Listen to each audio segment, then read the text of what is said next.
অখিল গগৈ ডাঙৰীয়া যোৱাবাৰ যিটো ভোটিং পেটাৰ্ণত নিৰ্বাচন খেলিছিলে, এইবাৰ কিছু পৰিমাণে পৰিৱৰ্তন হৈছে। গতিকে অখিল গগৈৰ কাৰণে এটা প্ৰত্যাহ্বান আছে। মিয়াৰ আজিৰ ই অসমীয়া জাতিৰ অস্তিত্ব ৰক্ষাৰ ক্ষেত্ৰত জড়িত থকা এটা বিষয় হৈ পৰিছে। গৌৰৱ গগৈ পাকিস্তান যোৱাটোতো সঁচা কথা। নমস্কাৰ, আজি আমাৰ সৈতে আছে কল্যাণ গগৈ ডাঙৰীয়া আৰু আমি আদৰণি জনাইছোঁ। আৰু বৰ্তমান সময়ত 2024 এই নিৰ্বাচনৰ প্ৰাক্ষণত অসমৰ বাবে আটাইতকৈ যিবোৰ সমষ্টি উল্লেখনীয় সেই সমষ্টিসমূহৰ ভিতৰত আমি প্ৰথমতে নাম ল'ব লাগিব। প্ৰথম শাৰীত যিকেইটা সমষ্টিৰ আমি নাম লওঁ সেই সমষ্টিকেইটাৰ ভিতৰত শিৱসাগৰ সমষ্টি অন্যতম। আৰু কল্যাণ গগৈ ডাঙৰীয়াই সেই শিৱসাগৰ সমষ্টিৰ যিটো প্ৰেক্ষাপট, সেই প্ৰেক্ষাপটটোৰ লগত বহু আগৰে পৰা জড়িত। আৰু সেই শিৱসাগৰ সমষ্টিৰ যি জনগাঁথনি, সেই শিৱসাগৰ সমষ্টিৰ যি ভোটাৰৰ মন, সেইখিনি কল্যাণ গগৈ ডাঙৰীয়াই ভালকৈ জানে। আৰু এইবাৰ শিৱসাগৰ সমষ্টিত আকৌ এবাৰ অখিল গগৈ, গতিকে অখিল গগৈ প্ৰতিদ্বন্দ্বিতা কৰিব। অখিল গগৈৰ সন্মুখত এইবাৰ প্ৰত্যাহ্বান আহিবনে নাই? ধন্যবাদ চমুদিয়ক, আজি তোমাৰ এই পডকাষ্টত মোক আমন্ত্ৰণ কৰি অনাৰ বাবে। প্ৰথম কথাটো হ'ল, হয়, শিৱসাগৰ খুব এটা অত্যন্ত গুৰুত্বপূৰ্ণ এটা সমষ্টি অসমৰ 126টা সমষ্টিৰ ভিতৰত। আৰু দ্বিতীয় কথাটো হ'ল কি, বিশেষকৈ স্থান বিশেষে, কাৰণ ঐতিহাসিক শিৱসাগৰ বুৰঞ্জী প্ৰসিদ্ধ। আৰু যি নেকি ব্ৰিটিছেও প্ৰথমতে গৈ তাত খোপনি পুতি আমাৰ প্ৰথম অসমীয়া বাতৰি কাকত অৰুণোদয় তাতে ছপা কৰি উলিয়াইছিলে। আৰু তাৰ লোকসকলো খুব সম্ভ্ৰান্তও হয় আৰু খুব নলেজেবল, শিক্ষা দীক্ষাৰ ক্ষেত্ৰত আগবঢ়া। আৰু ONGCও প্ৰথমতে আহি পেলাই শিৱসাগৰ জিলা নাজিৰাতেই খোপনি পুতিছিলে হেডকোৱাৰ্টাৰটো। আৰু গতিকে অইল ৰিলেটেডো খুব এটা সেই হিচাপতো খুব এটা ইম্পৰ্টেণ্ট স্থান। ৰাজনৈতিকভাৱে গোটেই শিৱসাগৰ জিলাখনৰ মই অকণমান বহলাই এইকাৰণে ক'ব বিচাৰিছোঁ, যদি সময় পাওঁ, মানে তুমি ক'বা যদি সময় নাটনি হয়। এই প্ৰথম অৱস্থাত স্বাধীনতাৰ পাছত দেখিবলৈ পাইছিলোঁ এটা লেফ্ট অৰিয়েণ্টেড, মানে বামপন্থীসকলৰ এটা ডমিনেঞ্চ আছিলে। গ্ৰেজুৱেলি আহি তাৰপিছতে কংগ্ৰেছৰ দিনত, বিশেষকৈ কংগ্ৰেছৰ যিখিনি মানে ভাল সময়খিনিত কংগ্ৰেছৰ দখলত থাকিলে। এতিয়া প্ৰায় দেখা পাইছোঁ আনডিভাইডেড শিৱসাগৰ 6টা সমষ্টি আছিলে। এতিয়া গৈ পেলাই যিহেতু চৰাইদেউ হোৱাৰ লগে লগে, জিলা হোৱাৰ লগে লগে শিৱসাগৰ 4টা সমষ্টি হ'ল। তাৰপিছত আকৌ ডিলিমিটেশ্যন হোৱাৰ পিছত সদ্য সমাপ্ত যিটো ডিলিমিটেশ্যন হ'ল, সমষ্টি পুনৰ নিৰ্ধাৰণ হ'ল সীমা, তাৰপিছত গৈ শিৱসাগৰ গোটেই জিলাখনত 3টা সমষ্টি। আমগুৰি সমষ্টি বিলুপ্তি হৈ গ'ল। আমগুৰি ব্লকটো নাজিৰা সমষ্টিত গুচি গ'ল আৰু গৌৰীসাগৰ ব্লকটোত শিৱসাগৰলৈ আহিল। এতিয়া 2 লাখৰো অধিক এতিয়া শিৱসাগৰৰ ভোটাৰ। আৰু ভোটিং পেটাৰ্ণটো অলপ চেঞ্জ হৈছে। অখিল গগৈ ডাঙৰীয়া যোৱাবাৰ যিটো ভোটিং পেটাৰ্ণত নিৰ্বাচন খেলিছিলে, এইবাৰ কিছু পৰিমাণে পৰিৱৰ্তন হৈছে। গতিকে অখিল গগৈৰ কাৰণে এটা প্ৰত্যাহ্বান আছে। ইফালে কংগ্ৰেছৰ যিটো প্ৰণৱ গগৈ ডাঙৰীয়া, শেষৰবাৰৰ যিজন কংগ্ৰেছৰ বিধায়ক আছিলে প্ৰণৱ গগৈ ডাঙৰীয়া আছিলে, তেখেতে 4বাৰকৈ বিধায়ক হৈছিলে। প্ৰণৱ গগৈ ডাঙৰীয়া শেষৰ নিৰ্বাচনটোত 46,000 লোকে ভোট পাইছিলে, 46,000 জাষ্ট প্লাছ পাইছিলে। পাই পেলাই তেওঁ ভাৰতীয় জনতা পাৰ্টীৰ সেই সময়ৰ প্ৰাৰ্থী যে আছিলে, মানে সুৰবী ৰাজকুমাৰী বাইদেউ, খুব কম ভোটত হাৰিছিলে, 416 প্ৰথমবাৰ যেতিয়া হাৰিছিলে। কিন্তু যোৱাবাৰো সুৰবী ৰাজকুমাৰী বাইদেউ অখিল গগৈৰ লগত হাৰিছিলে, কিন্তু এটা বৃহৎ ব্যৱধান আছিলে। প্ৰায় মই এইকাৰণেই কৈছোঁ, প্ৰায় 8-9 হাজাৰৰ ব্যৱধান আছিলে। কিন্তু আটাইতকৈ মানে মন কৰিবলগীয়া কথাটো হ'ল, যি 47,000 ভোট পাইছিলে কংগ্ৰেছৰ প্ৰাৰ্থী হিচাপে সেই প্ৰণৱ গগৈ শেষৰটো নিৰ্বাচনত, যোৱাবাৰ নিৰ্বাচনত গৈ সেই কংগ্ৰেছৰ কিন্তু 18,000 সীমিত হৈ থাকিলে। গতিকে এই কংগ্ৰেছৰ যিটো তেখেতসকলৰ মানে বেছটো, এই বেছটো ক'লে গ'ল, এই বেছটো অখিল গগৈলৈ চিফ্ট হ'ল। গতিকে কাৰণ অখিল গগৈ যিটো ভূমি মানে হেৰি হ'ব, বেছ হ'ব, আৰু কংগ্ৰেছৰ বেছটো অলমষ্ট একেই। গতিকে তেওঁলোকৰ মাজত অৰিয়াৰি হৈ থাকিলে। আৰু কাৰণ ভাৰতীয় জনতা পাৰ্টীয়ে যোৱা 3টা নিৰ্বাচনত আমি দেখিবলৈ পাইছোঁ, 2টা নিৰ্বাচনত দেখিবলৈ পাইছোঁ, 40+ এটা কণ্টিনিউ কৰিব পাৰিছে, এটা মানে মেইনটেইন কৰিব পাৰিছে। গতিকে মই ভাবোঁ এইবাৰ যদি মই নাজানো আজিৰ দিনলৈকে হয়তো হৈ উঠে নে নুঠে ৰাইজৰ দল আৰু কংগ্ৰেছৰ, যদি তেখেতসকলৰ মিত্ৰতা নহয়। আৰু এনেও মই ভাবোঁ যে শিৱসাগৰখন সমষ্টি হিচাপে দাঁতি কাষৰীয়া যিকেইটা সমষ্টি বা জিলা জাতি কাষৰীয়া জিলাবিলাকৰ যেনে ধৰণকে উন্নতি কৰিছে উন্নয়নৰ ক্ষেত্ৰত আগবাঢ়িছে শিৱসাগৰ কিন্তু চাফা কৰিছে বিকজ অফ ৰং চইচ অফ তেওঁলোকৰ যিটো জনপ্ৰতিনিধি উম, গতিকে শিৱসাগৰবাসীয়ে এইবাৰ মই ভাবোঁ যে উন্নয়নৰ পক্ষত থাকিব আৰু ভাৰতীয় জনতা পাৰ্টীক এইবাৰ উন্নয়নৰ স্বাৰ্থত আমাৰ প্ৰতিনিধিক জয়লাভ কৰাত সহায় কৰিব কিবা ভাবিছে নেকি শিৱসাগৰত মই চাওক মই 2001 চনৰ পৰা সেই সময়ত তুমি ভালদৰে জানা মই কংগ্ৰেছত আছিলোঁ আৰু সেই সময়ত যুৱ কংগ্ৰেছত আছিলোঁ মই প্ৰত্যাশী আছিলোঁ 2001 চনত আৰু মই নমিনেশ্যন দিবলৈ যিদিনাখন ৰাতিপুৱা নমিনেশ্যন দিবলৈ লগীয়া আছিলে দিনটোত মই ৰাতিপুৱা বঞ্চিত হৈছিলোঁ ৰাতিপুৱা বেলা মোক সেই সময়ৰ প্ৰয়াত নেতা প্ৰাক্তন মুখ্যমন্ত্ৰী তৰুণ গগৈ ডাঙৰীয়াই মোক এটা ফোন কল যোগে কৈছিলে যে তোমাৰ যিটো তোমাৰ নমিনেশ্যনটো সিদ্ধান্ত বাতিল কৰা হৈছে তুমি নমিনেশ্যন দিব নোৱাৰা গতিকে তাৰপিছতো মই প্ৰাৰ্থিত্ব প্ৰত্যাশী হৈ আছিলোঁ মই এই শিৱসাগৰ সমষ্টি অন্তৰ্গত মই গোটেই অঞ্চলবিলাক সদায়েই মই ৰাইজৰ লগত থাকোঁ ৰাইজৰ সুখে দুখে আছিলোঁ উন্নয়নমূলক কামবিলাকৰ ক্ষেত্ৰতে কওক সামাজিক অনুষ্ঠানৰ ক্ষেত্ৰতে কওক বা আন যিবিলাক ছ'চিয়েল ৰিলেটেড কথাবিলাকত কওক মই সদায় আছিলোঁ কিন্তু মই 2021 চনত মই ভাৰতীয় জনতা পাৰ্টীক যোগদান কৰাৰ পাছত আজিৰ এই সময়ছোৱালৈকে যদিও মই সমষ্টিৰ লগত ওতঃপ্ৰোতভাৱে জড়িত কিন্তু মই প্ৰাৰ্থিত্ব প্ৰত্যাশী হিচাপে নিজকে আগবঢ়োৱা নাই মোৰ এটা সিদ্ধান্ত মই লৈছিলোঁ যিদিনাখনে মই ভাৰতীয় জনতা পাৰ্টীত মই যোগদান কৰিছিলোঁ যে মই টিকেট কেন্দ্ৰিক ৰাজনীতি মই ভাৰতীয় জনতা পাৰ্টীত মই নকৰোঁ মই দললৈ আহিছোঁ দললৈ যিখিনি কাম কৰিবলৈ তেখেতসকলৰ সুবিধা মই নিয়াৰিকৈ কৰিবলৈ চেষ্টা কৰিম আৰু যদি দলে ভাবে দলে যদি সিদ্ধান্ত লয় যে মই প্ৰতিদ্বন্দ্বিতা কৰিবলৈ আগবঢ়াব লাগে মই প্ৰস্তুত আছোঁ শিৱসাগৰৰ প্ৰসংগ ওলাল যেতিয়া শিৱসাগৰত মিয়াৰ প্ৰসংগ এটা আহি আছে হয় শিৱসাগৰৰ মিয়াৰ প্ৰসংগটোক লৈ আমি দেখিলোঁ যে শিৱসাগৰৰ পৰা মিয়া খেদা অভিযান শিৱসাগৰৰ পৰা মিয়া খেদিলে কি হ'ব তেনেদৰে ভাবুকিদাল নেতাৰ আৱিৰ্ভাৱ আৰু একেটা সময়তে শিৱসাগৰক লৈ শেহতীয়াভাৱে এই মিয়া খেদা অভিযানটোৱে মিয়া খেদা এই প্ৰক্ৰিয়াটোৱে সমগ্ৰ অসমতে এটা বিতৰ্কৰ সৃষ্টি কৰিলে কি ক'ব মিয়াৰ আজিৰ মিয়া শব্দটো বা মিয়া যিটো লৈ পেলাই এটা বাগধাৰা বা নেৰেটিভ সৃষ্টি হৈছে অসমৰ ৰাজনীতিত প্ৰাসংগিক এইকাৰণেই প্ৰাসংগিক হৈ পৰিছে যে ই অসমীয়া জাতিৰ অস্তিত্ব ৰক্ষাৰ ক্ষেত্ৰত জড়িত থকা এটা বিষয় হৈ পৰিছে কাৰণ আমি এটা কথা জানো যে 126টা সমষ্টিত যোৱা বিধানসভা যদি ফলাফললৈকে চোৱা যায় লাহে লাহে ক্ৰমান্বয়ে মিয়াৰ যি জনপ্ৰতিনিধি বা যিসকল বংগমূলীয়সকলৰ যে বংগমূলীয় মুছলমান সম্প্ৰদায় তেখেতসকলৰ এই জনগোষ্ঠীৰ পৰা সংখ্যাটো ক্ৰমান্বয়ে বাঢ়িবলৈ ধৰিছে ইয়াক মূল কাৰণটোৱে হ'ল যে তেখেতসকলৰ মাজত জনসংখ্যাৰ যিটো বিস্ফোৰণ স্বাধীনতাৰ সময়ছোৱাত যি মানে পাৰ্চেণ্টেজটো আছিলে জনসংখ্যাৰ মিয়াসকলৰ মাজত আজি আহি পেলাই আজি এতিয়াও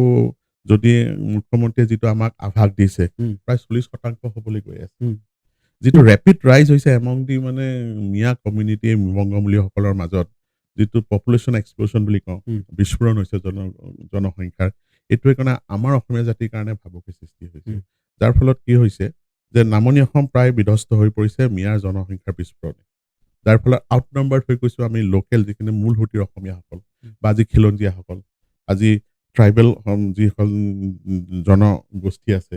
আজি তেখেত বিধ্বস্ত হ'ব লগা হৈছে মই বিধ্বস্ত শব্দটো এইকাৰণেই আপোনালোকক মানে মই তোমালোকৰ আগত দাঙি ধৰিছোঁ যে কাৰণ ইয়াতে সংখ্যাৰ যুঁজ কাৰণ যেতিয়া গণতন্ত্ৰতটো সংখ্যাৰে গৰিষ্ঠতা যোনে থাকিব সেই চৰকাৰ গঠন কৰিব আৰু চৰকাৰ এখনে ৰাজ্যৰ দিশ নিয়ন্ত্ৰণ কৰিব সকলো দিশত ৰাজনৈতিক ক্ষেত্ৰতে হওক সামাজিক ক্ষেত্ৰতে হওক গতিকে এইটো এটা আমাৰ কাৰণে ভয়ংকৰ এটা পৰিস্থিতি আমি সন্মুখীন হৈছোঁ মধ্য অসমৰ প্ৰায় তেখেতসকলে দে আৰ ইটিং আউট মানে গ্ৰাস কৰি ধৰিছে থাকিল উত্তৰ অসম থাকিলে উজনি অসম থাকিলে আৰু এইটো এটা কথা ঠিক মই আগতেও কৈছোঁ মোৰ প্ৰাৰম্ভিক মানে বক্তব্যত সমুজ্জ্বল যে শিৱসাগৰ ঐতিহাসিক বুৰঞ্জী প্ৰসিদ্ধ আৰু মানুহৰ মনটো সদায় মানে ঠিক মানে বহুতে ক'ব খোজে যে খালি আন্দোলন কৰি ভাল পায় নেকি শিৱসাগৰ নহয় আবেগ আছে অনুভূতি আছে অসমীয়া জাতিৰ অস্তিত্ব ৰক্ষাৰ ক্ষেত্ৰত যদি আগবাঢ়ি আহিব লাগে কোনোবাই নেতৃত্ব দিব লাগে শিৱসাগৰৰ পৰাই নেতৃত্ব দিয়াৰ কাৰণে সদায় প্ৰস্তুত গতিকে সেইকাৰণে এই মিয়াৰ প্ৰসংগত যেতিয়াই উজনিত মানে কোনোবা এটা সময়ত কোনোবা এটা মুহূৰ্তত যে অসমীয়া জাতিটোৱে ভাবে যে অলপ মিয়াৰ আগ্ৰাসন যিটো এই আগ্ৰাসনটো আহি হয়তো উজনিত সোমাব ধৰিছে নেকি যদি সেই অনুভৱটো সেই যেতিয়াই আশংকা কৰে সেই সময়তে দেখিবলৈ পোৱা যায় এছাম যুৱক বুলি নকওঁ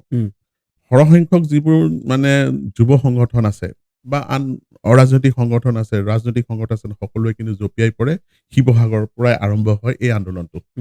কাৰণ আজি যদি আমি উজনি অসমখন ধৰি ৰাখিব নোৱাৰো উত্তৰ অসমখন ধৰি ৰাখিব নোৱাৰো যিটো মিয়াৰ আগ্ৰাসন এই আগ্ৰাসনটো যদি আমি ৰোধ কৰিব নোৱাৰো কিন্তু অসমীয়া জাতি আৰু জাতি হৈ নাথাকিব অনাগত প্ৰায় 25-30 বছৰৰ ভিতৰত আমি সংখ্যা লঘু হৈ পৰিম সংখ্যাগৰিষ্ঠ মানে মেজৰিটি গৈ আমি মাইনৰিটি হৈ পৰিম ঠিক আছে আমি শিৱসাগৰ সমষ্টিৰ কথা যিহেতু পাতিলো সেই যোৰহাট লোকসভা সমষ্টিৰ অন্তৰ্গত আমি আৰু এটা প্ৰসংগ সুধিব বিচাৰিছো যে সাংসদ গৌৰৱ গগৈৰ প্ৰসংগ সাংসদ গৌৰৱ গগৈক মুখ্যমন্ত্ৰী ডক্টৰ হিমন্ত বিশ্ব শৰ্মাই পাকিস্তানী এজেণ্ট বুলি যিকেইটা বক্তব্য দাঙি ধৰিলে সংবাদমেল সম্বোধন কৰিলে প্ৰকৃতপক্ষে গৌৰৱ গগৈক লৈ যিবোৰ অভিযোগ উত্থাপন হ'ল তাক লৈ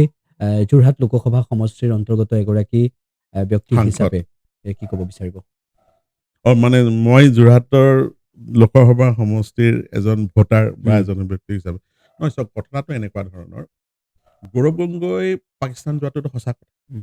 গৌৰৱ গগৈ পত্নী পাকিস্তানৰ এটা NGOত কৰ্মৰত আছিল সঁচা কথা আৰু গৌৰৱ গগৈ কিন্তু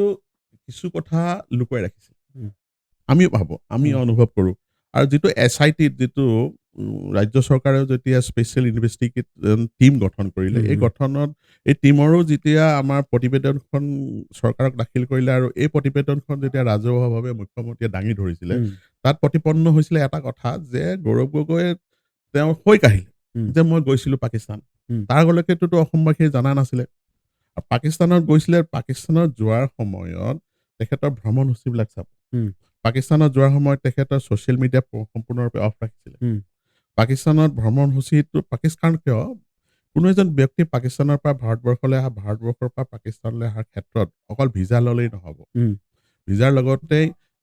জেগাবিলাকৰ কথা কোন কোন স্থান ভ্ৰমণ কৰিব মেনশ্যন কৰিব লাগে এইটো ক্ষেত্ৰত আমাৰ ডাউট ক'ত হৈছে আজি যে গৌৰৱ গগৈক লৈ পেলাই পাকিস্তানৰ সম্বন্ধটোৰ কথাটো লৈ পেলাই উত্থাপন হৈছে ৰাজনীতিৰ যিটো মহলত যিটো চৰ্চা চলি আছে বা গৌৰৱ গগৈৰ ক্ষেত্ৰত পাকিস্তানৰ সম্বন্ধটোৰ সম্পৰ্কত যে গৌৰৱ গগৈ পত্নী কৰ্মৰত আছিলে NGOত যিটো NGOত লিড কৰিছিলে মানে লিড পাকিস্তান বুলি আছিলে আৰু লিড পাকিস্তানৰ মুৰব্বী আছিলে কোন তাকিৰ শেখ হুছেইন শেখ আৰু তাকিৰ হুছেইন শেখ এনেকুৱা এজন ব্যক্তি পাকিস্তানৰ খুব এজন জনাজাত এজন ব্যক্তি যাৰ নেকি যদিও কোৱা হয় তেখেতক যে পাকিস্তানৰ প্লেনিং কমিশ্যনৰ মেম্বাৰ আছিলে বা এডভাইজাৰ আছিলে কিন্তু প্ৰকৃতাৰ্থতে he is known as a frontman of ISI হ'ল যে পাকিস্তানৰ চোৰাংচোৱা সংস্থা আৰু এই তাকিৰ হুছেইনৰ আমাৰ কাৰণ ভাৰতবৰ্ষখন যেতিয়া ক্ৰমান্বয়ে আন্তঃৰাষ্ট্ৰীয় পৰ্যায়ত নৰেন্দ্ৰ মোদী আদৰণীয় প্ৰধানমন্ত্ৰী নৰেন্দ্ৰ মোদী ডাঙৰীয়াৰ নেতৃত্বত যেতিয়া সবল এটা স্থিতি যেতিয়া মানে এটা পৰ্যায়লৈ পাইছে India become a major force in international geopolitics আৰু এইটো ক্ষেত্ৰত কি হৈছে এটা কাৰণ কিয় every action there is an opposite reaction বুলি থাকে ভাৰতবৰ্ষৰ বিপক্ষেও এটা আন্তঃৰাষ্ট্ৰীয় পৰ্যায়ত এটা শক্তিয়ে কাম কৰি থাকে আৰু এই কাম কৰি থকা গোটেই শক্তিবিলাকৰ লগত কিন্তু তাকিৰ শেখ জড়িত আৰু তাকিৰ শেখৰ যদি হেৰিবিলাক চোৱা যায় মানে তেওঁৰ যিটো ছ'চিয়েল মিডিয়াৰ যিটো হেণ্ডেলটো চোৱা যায় তাতে এণ্টি ইণ্ডিয়ানিজিমৰ কথা প্ৰায় মুখ্যতঃ থাকেই তেখেতৰ গতিকে এই তাকিৰ শেখৰ লগত তেখেতৰ পৰিবাৰৰ গৌৰৱ গগৈ পৰিবাৰে NGOটোত চাকৰি কৰাৰ উপৰিও আৰু গৌৰৱ গগৈ যেতিয়া পাকিস্তান গৈছিলে কোন অদৃশ্য শক্তি যে কাৰণ পাকিস্তানত গৈ পেলাই তেওঁ লেণ্ড কৰিছিলে মই একজেক্টলি পাহৰিছিলোঁ কৰাচীত নে লাহোৰত প্ৰথমতে কৰিছিলে কৰাৰ পিছতে তেখেতৰ মেনশ্যন হৈ আছিলে ইমিডিয়েটলি মেনশ্যন হোৱা নাছিলে তেওঁ পাকিস্তানত ক'ত ভ্ৰমণ কৰিব কিন্তু তেওঁ গৃহ বিভাগৰ পৰা পাকিস্তানৰ চৰকাৰৰ গৃহ বিভাগৰ পৰা এদিনৰ ভিতৰতে তেওঁ ইছলামাবাদ তেওঁ যদি লাহোৰত গৈছে কৰাচী আৰু আটাইতকৈ ইণ্টাৰেষ্টিং কথাটো হ'ল অৱশ্যে গৌৰৱ গগৈ প্ৰেছ কনফাৰেন্স নিজে সেইটো কথা কৈছে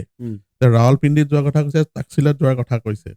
তক্ষশিলাত যোৱাৰ কথাটো কৈছে কিন্তু ৰাৱালপিণ্ডিত যোৱাৰ কথাটো তেখেতে মানে লুকুৱাই ৰখাৰ কথাটো এইটোৱে হ'ল যে ৰাৱালপিণ্ডি কিন্তু আমাৰ সন্দেহ এই কাৰণেই হয় যে Rawalpindi happen to be the headquarter of Pakistan army মানে গোটেই তেওঁ ইটিনেৰীটো তেখেতৰ গোটেই ভ্ৰমণসূচীটো অকণমান সন্দেহবশত আৰু প্লাছ আৰু এদিনৰ ভিতৰতে পাকিস্তানৰ নিচিনা চিৰবৰী এখন জেগাত দেশত ভাৰতীয় এজনৰ কাৰণে ইমান সততে মানে গোটেইখিনি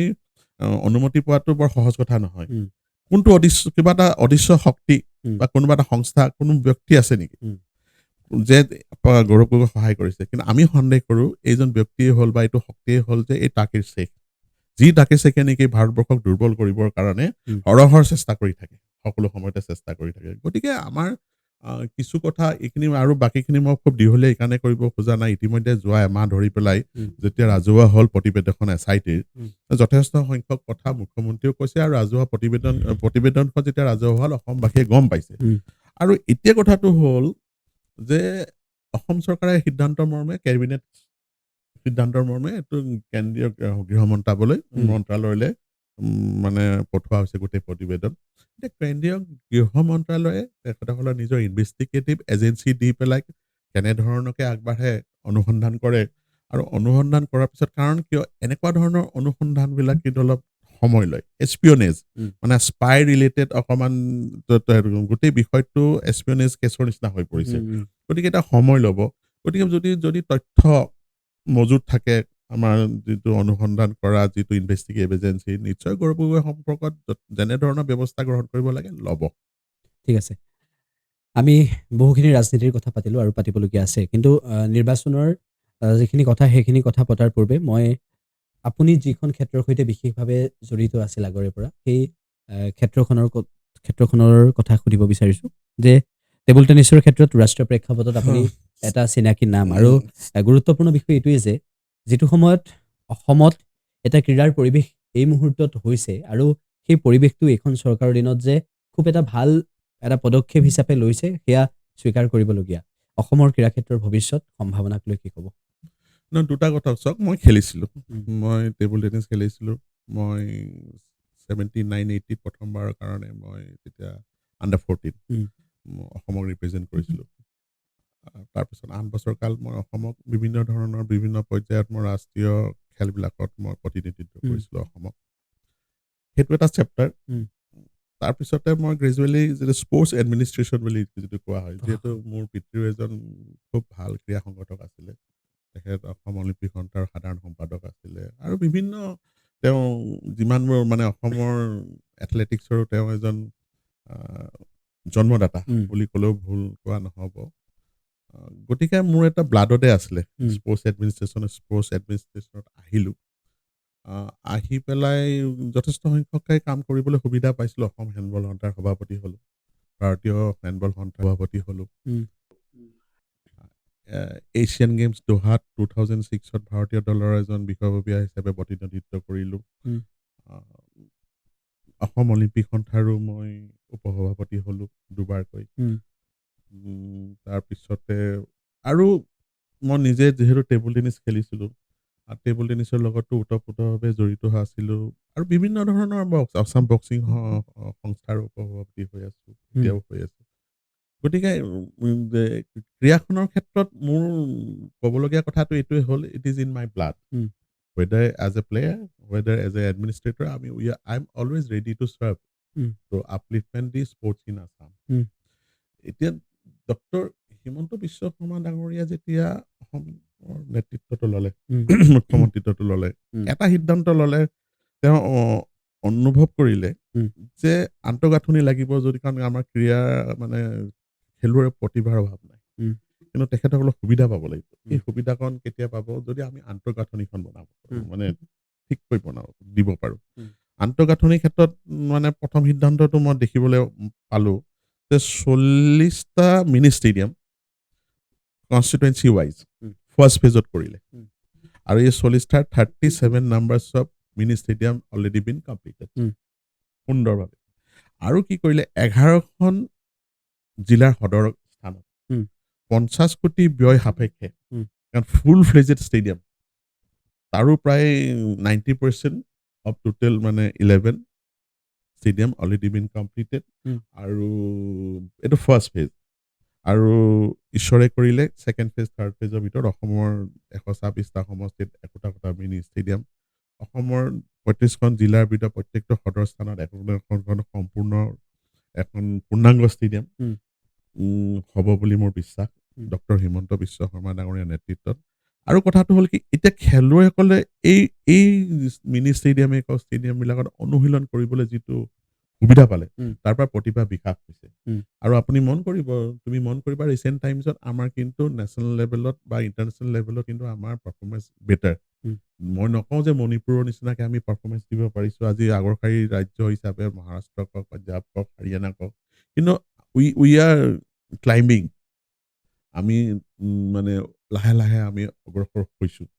খালি মোৰ এটা মানে নিজৰ ব্যক্তিগত মোৰ যিটো মানে অনুভৱ ৰাজনৈতিকভাৱে মানে চৰকাৰ আগৰ দিনত যেতিয়া আমি শুনা পাইছিলোঁ ৰংঘৰ কাৰেংঘৰত ম'হ যুঁজ হৈছিলে বিভিন্ন ধৰণৰ খেল ধেমালি হৈছিলে আৰু স্বৰ্গদেউসকলে পৃষ্ঠপোষকতা কৰিছিলে এতিয়া কিন্তু এই যে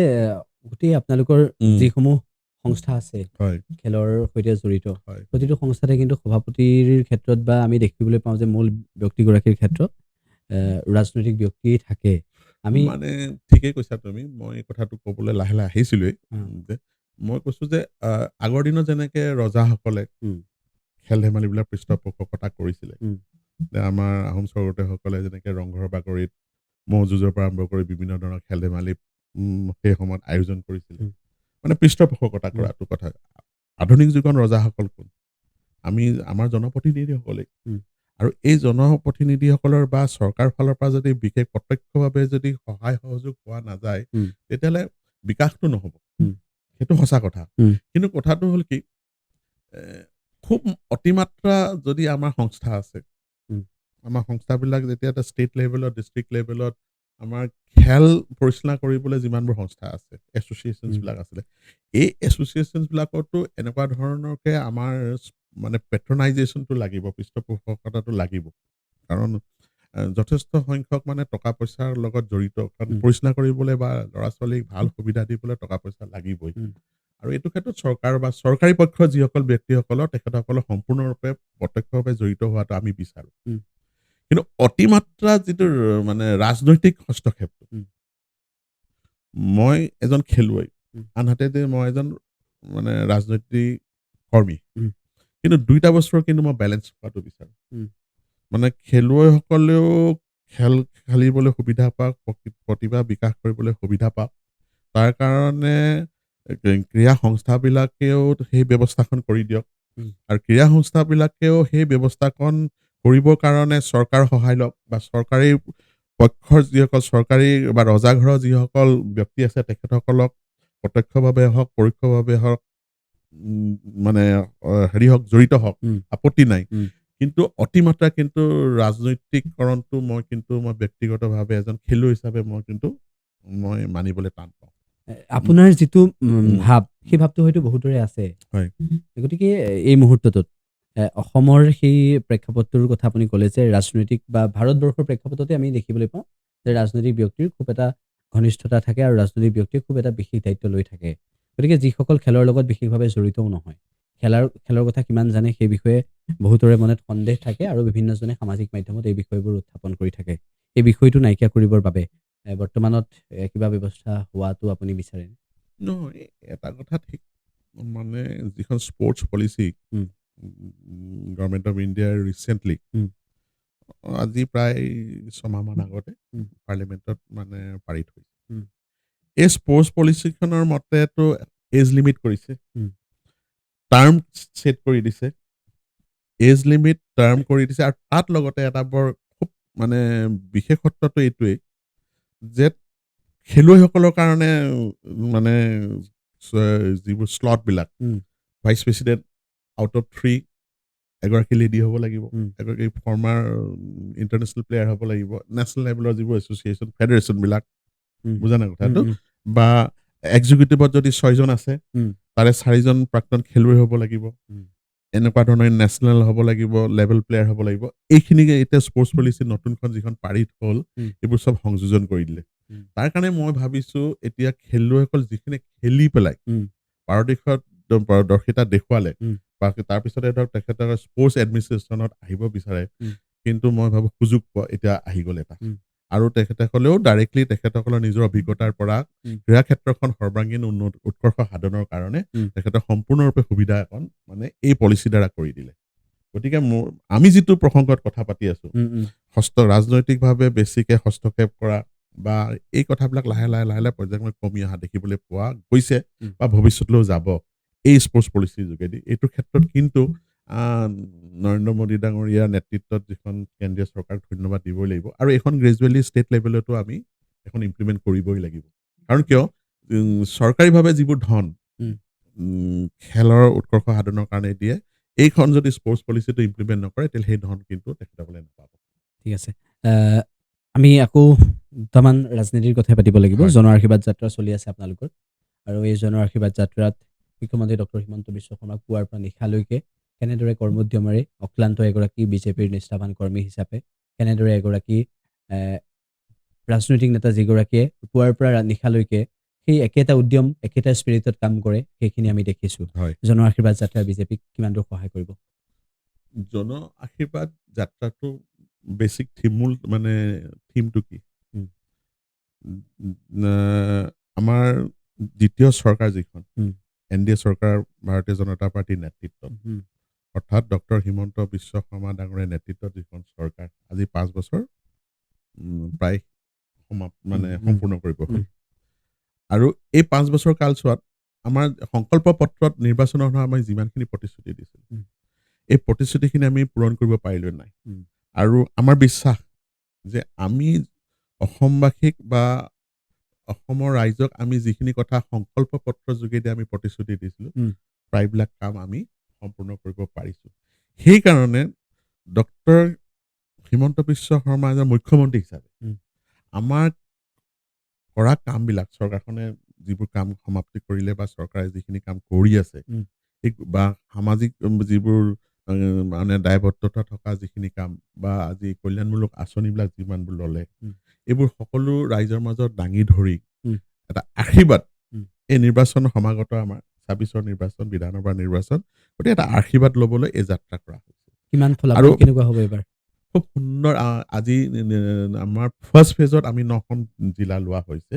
9খন জিলাত লোৱা হৈছে, 4টাৰ পৰা 5টাকে সমষ্টি এভাৰেজ লোৱা হৈছে, গড়ে লোৱা হৈছে। আৰু 70 কিলোমিটাৰ বা 80 কিলোমিটাৰ আমি দূৰত্বটো যাতে এদিনত আমি সম্পূৰ্ণৰূপে আমি কৰিব পাৰোঁ, তাৰ কাৰণে এই ব্যৱস্থা কৰা হৈছে। কিন্তু ৰাইজৰ যিটো বিপুল সঁহাৰি, তুমি নিশ্চয় মন কৰিছা চাগে যে যোৱা দুদিনৰ কাৰণে 27 তাৰিখে আমি গুপ্তেশ্বৰ মন্দিৰ, ঢেকীয়াজুলিৰ আমাৰ খুব এটা জাগ্ৰত গুপ্তেশ্বৰ দেৱালয়ৰ পৰা আমাৰ এই যাত্ৰাটো আৰম্ভ কৰিছিলোঁ। ফাৰ্ষ্ট ফেজত আমি উত্তৰ পাৰৰ এটা অংশলৈকে কৰা হ'ল। যোৱাকালি জাগিৰোডৰ পৰা ৰহা হৈ মৰিগাঁও হৈ পেলাই আমাৰ ৰহা এনেকৈ হৈ নগাঁওলৈকে কৰা হ'ল। আজিও আকৌ উত্তৰ পাৰত লোৱা হৈছে, গড়পুৰকে আদি কৰি পেলাই। যিটো বিপুল সঁহাৰি নহয়, ইয়াৰ পৰা বুজা যায় যে চৰকাৰখনৰ ওপৰত ৰাইজৰ সম্পূৰ্ণৰূপে সন্তুষ্ট প্ৰকাশ কৰা যেন আমি অনুভৱ কৰোঁ দেই। এই যিটো আমি সামৰ্থ্য, যিটো আমাৰ আমি যিটো ৰেছপন্স পাইছোঁ আৰু যিটো আমি আশীৰ্বাদ বিচাৰিছোঁ, সম্পূৰ্ণৰূপে হিয়া ভৰা আশীৰ্বাদ দিয়া যেন আমাৰ অনুভৱ হৈছে। যিটো সময়ত বিৰোধী ঐক্যত এক প্ৰকাৰ এতিয়ালৈকে বিৰোধী ঐক্য হ'বই পৰা নাই, তেনেকুৱা এটা সময়ত বিৰোধী নিষ্প্ৰভ মই কেইটামান কথা কৈ লাগিব। বিৰোধী বুলি ক'লে আমি প্ৰধানতঃ কংগ্ৰেছ প্ৰধানতঃ দল, আৰু ইয়াৰ নেতৃত্ব দিছে গৌৰৱ গগৈ ডাঙৰীয়া। মইতো ক'ব বিচাৰোঁ যে কংগ্ৰেছ দল হিচাপেতো গৌৰৱ গগৈ ইনজাষ্টিচ কৰিলে। তেওঁ প্ৰথমতে কথাটো হ'ল তেখেতক সভাপতি পালে। এইকাৰণে মই কৈছোঁ গৌৰৱ গগৈ তৃতীয়বাৰৰ কাৰণে সাংসদ হৈছে, ন' ডাউট এবাউট ডেট। আৰু সংসদত দেখিছোঁ তেখেতে কংগ্ৰেছৰ দলৰ উপদলপতি হিচাপে বিভিন্ন সময়ত বিভিন্ন তেখেতৰ বিষয়বস্তুৰ ওপৰত তেখেতে কথাবিলাক উত্থাপন কৰিছে। কিন্তু অসমৰ যিটো ৰাজনীতি, অসমখন প্ৰবেবলি দি এথনিক কম্পজিশ্যন আৰু কম্বিনেশ্যন ভাৰতবৰ্ষৰ কোনো ৰাজ্যতে নাই চাগে। যিমানখিনি আমাৰ খিলঞ্জীয়াই হওক বা আমাৰ ডিফাৰেণ্ট গ্ৰুপ, যিমানবোৰ জনগোষ্ঠী, এই যিটো কম্পজিশ্যন আৰু কম্বিনেশ্যন বুলি যিটো কোৱা হয়। আৰু গৌৰৱ গগৈ এতিয়াও মই ভাবোঁ এই গোটেইখিনি আয়ত্ব কৰিব পৰাকে নাই। গৌৰৱ গগৈ আয়ত্ব কৰিব এইকাৰণেই পৰা নাই মই বুলি ভাবোঁ। আৰু অসমৰ ৰাজনীতিত এতিয়াও গৌৰৱ গগৈ পৰিপক্ক নহয় বুলি মই এইকাৰণেই ক'ব খোজোঁ। গৌৰৱ গগৈ জন্মসূত্ৰে দিল্লী, তাৰ বায়ু পানী সেৱন কৰা দিল্লীৰে এজন যুৱক তাতেই ছাত্ৰ অৱস্থাত পঢ়িলে তাতেই পঢ়া শুনা শেষ কৰিলে তাৰ পৰা তেওঁ যিটো কোৱা হয় সচৰাচৰ মুখ্যমন্ত্ৰী সেই সময়ত তেখেতৰ পিতৃ হোৱাৰ সুবাদে আহি পেলাই তেওঁ পেৰাচুট লেণ্ডিং কৰা বুলি যিটো আমি কওঁ আহি পেলাই তেওঁ সাংসদ হ'ল গতিকে এতিয়াও গৌৰৱ গগৈ বহু কথাই বাকী শিকিবলৈ জানিবলৈ অসমৰ ৰাজনীতি ইমান সহজ নহয় অসমখন মানে চলোৱাটো বা অসমৰ ৰাজনীতিত মানে টিকি থকাটো মইতো ভাবো যে গৌৰৱ গগৈ নিজৰ যোৰহাট পাৰ্লিমেণ্টাৰী কনষ্টিটুৱেঞ্চিৰ আণ্ডাৰত জকাইচুকু বুলি যে এটা স্থান আছে আছে জকাইচুকু বুলি যদি আজি গৌৰৱ গগৈ সোধা যায় হয়তো গৌৰৱ গগৈ সততে ক'ব নোৱাৰিব ইমানখিনিলৈকে মই অনুভৱ কৰোঁ গতিকে কংগ্ৰেছ দলটোৱে গৌৰৱ গগৈক এই সন্মুখৰ পৰা নেতৃত্ব দিবৰ কাৰণে এই সভাপতি পাতি যিটো কাম কৰিলে মানে গৌৰৱ গগৈ মই ৰাজনৈতিকভাৱে অপকাৰ কৰিলে বুলিয়ে মই ক'ম আৰু কংগ্ৰেছৰ উপায়ো নাই এখন ট্ৰাম্প কাৰ্ড হিচাপে গৌৰৱ গগৈ ব্যৱহাৰ কৰা যেন লাগিছে তেওঁলোকৰ নেতৃত্বৰ অভাৱ কেন্দ্ৰতো অভাৱ অসমতো অভাৱ আৰু এইটো একদম স্পষ্টভাৱে জিলিকি উঠিছে কাৰণ আজি যোৱা 10টা বছৰৰ ভিতৰত সংখ্যালঘু অধ্যুষিত অঞ্চলত বিধানসভাৰ যিবোৰ আসনবিলাক জিকি অহাৰ বাহিৰে মূল সুঁতিৰ যোৱাবাৰ বিধানসভাৰ নিৰ্বাচনলৈকে 7টামান চিটতহে জিকিছে তেখেতসকল শেষত মই কেইটামান কথা সুধিব বিচাৰিছো যে মিয়া ভোটক লৈ কংগ্ৰেছে ৰাজনীতি কৰে বুলি কোৱা হয় ছুটিকৈ কি ক'ব উপায় নাই ন তেওঁলোকে ধৰ্ম নিৰপেক্ষতাক নীতি আদৰ্শ হিচাপে লৈ পেলাই দলটো পৰিচালনা কৰে ঠিক আছে মই সন্মান কৰিছো কিন্তু মূলতঃ কথাটো হ'ল কি তেখেতসকলে ধৰ্ম নিৰপেক্ষতা মানে কি সকলো ধৰ্মৰ প্ৰতি সকলো অল ছেকশ্যনছ অফ পিপলৰ প্ৰতি একেধৰণৰ তেখেতসকলৰ মনোভাৱ কিন্তু তেখেতসকলে সেই সন্তুলনটো বজাই ৰাখিব পাৰিলে জানো এপ্ৰিজমেণ্ট যিটো পলিটিক্স বুলি কোৱা হয় তেখেতসকলৰ সংখ্যালঘু বিশেষকৈ যিসকল বংগমূলীয় মুছলমানসকলৰ প্ৰতি যিটো তুষ্টিকৰণৰ ৰাজনীতিত কৰবাত তেখেতৰ মূল সুঁতিসকলৰ কাৰণে কৰিবলগীয়া কামখিনি পাহৰি থাকিলে ভূপেন বৰাই বিজেপি যোগদান কৰিলে মানে স্বাভিমানৰ ভূপেন বৰাই যোগদান কৰাৰ সময়ত দুটা শব্দ স্বাভিমানী খিলঞ্জীয়া স্বাভিমানী অসমীয়া হিচাপে মই থাকিব নোৱাৰো এই যে তুষ্টিকৰণৰ ৰাজনীতিত সন্তুলনটো বজাই ৰাখিব নোৱাৰাৰ লগে লগে কি হৈছে কথাবিলাক কাৰণ তেখেতসকলৰ মিয়া বংগমূলীয়সকলৰ বা মিয়া সম্প্ৰদায়ৰ যিসকলৰ নেতা কৰ্মী বা বিধায়ক অংশত জিকি আহিছে দলটোক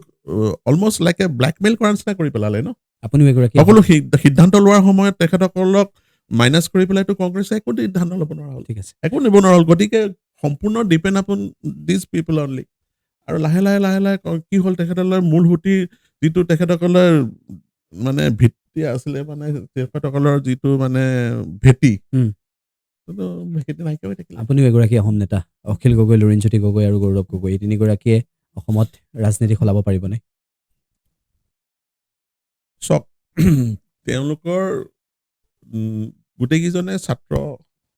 জীৱনৰ পৰা ৰাজনীতি কৰি পেলাই আজি এই পৰ্যায় পাইছেহি তেখেতসকলৰ জীৱনটো আৰম্ভ কৰিছিলে এটা বেলেগ এটা নীতি আদৰ্শ লৈ শেষত আহি তেখেতসকলে দেখিবলৈ পাইছো যে পাৱাৰ পলিটিক্সৰ কাৰণে সকলো কথাই যে কম্প্ৰমাইজ কৰি পেলাইছে কৰবাত আজি লুৰিণজ্যোতি ইমান সম্ভাৱনা মই এজন মানে যুৱ নেতা যেন আৰম্ভণিতে লগা হৈছিলে আজি যেন কোনোবা এটা জেগাত লুৰিণজ্যোতি গগৈয়ে যেনেকৈ কোৱা হয় যেন মোৰ MLA হোৱাটোৱে শেষ আশা তাৰ কাৰণে যেন আজি 860জন শ্বহীদৰ তেজেৰে লুতুৰি-পুতুৰি হৈ থকা সেই কংগ্ৰেছৰ বুকুচাত উঠিয়েই যেন তেওঁ বিধানসভালৈ আহিব বিচাৰিছে ক'ৰবাত জেগাত কোনোবা এটা জেগাত যেন লুৰিণজ্যোতি গগৈ সেইটো ক্ষেত্ৰত এখন যেন মানে হেৰুৱাই পেলাইছে নিজস্ব অখিল গগৈৰ ক্ষেত্ৰত অখিল গগৈ এজন আজিও ডেটতো অসমবাসীয়ে কোনোবা এটা সময়ত ভাবে নেকি অখিল গগৈৰ কথাটো আমিও ভাবিবলৈ বাধ্য তেখেতসকলে মাজে মাজে এনেকুৱা ধৰণৰ কামবিলাক কৰি থাকে ক'ৰবাত এটা সন্তুলনত অলপমান হেৰুৱাই পেলাইছে নে মগজুৰ কথা কাণ্ডবিলাকত মাজে সময়ে লাগে গতিকে তেওঁ নিজে আজিলৈকে মানে ক'ব নোৱাৰিলে কোনটো তেওঁ বামপন্থী নে তেওঁ সোঁপন্থী নে কোনটো ধাৰাত তেওঁ চলিছে আৰু তেওঁ যেন ক্ষমতা যুঁজত মানে বলিয়ান হৈ পেলাই সকলো কথা সময়ে তেওঁ মানে কম্প্ৰমাইজ কৰি তেওঁৰ মানে ক্ষমতাৰ ৰাজনীতিত তেওঁ আগবাঢ়িবলৈ চেষ্টা কৰিছে যেন অনুভৱ হয় ঠিক আছে, এইখিনি সময় দিয়াৰ বাবে ধন্যবাদ। আৰু আপোনাৰ যিটো ৰাজনৈতিক চিন্তাধাৰা, সেই চিন্তাধাৰা আমি এই কথাখিনিৰ জৰিয়তে গম পাইছোঁ। আৰু লগতে এটা শেষত মই এইটোৱে সুধিব বিচাৰিম যে আগন্তুক সময়ত তৃতীয়বাৰৰ বাবে অসমত বিজেপি চৰকাৰ হ'ব বুলি আপোনালোক আশাবাদী? ৰাইজৰ বিপুল সঁহাৰি আমি পাইছোঁ। তাৰ প্ৰমাণ হ'লে জন আশীৰ্বাদ যাত্ৰা। কাৰণ নিৰ্বাচন সমাগত, এমাহৰ ভিতৰত নিৰ্বাচন হ'ব। আৰু এইটোৱেই সূচায় যে আমি অকল মেজৰিটি বুলিয়ে নহয়, 2/3 মেজৰিটি লৈ পেলাই আমি চৰকাৰ গঠন কৰিম ভাৰতীয় জনতা পাৰ্টীৰ নেতৃত্বত NDA চৰকাৰ। ঠিক আছে, আপোনাক ধন্যবাদ জ্ঞাপন কৰিছোঁ। ধন্যবাদ।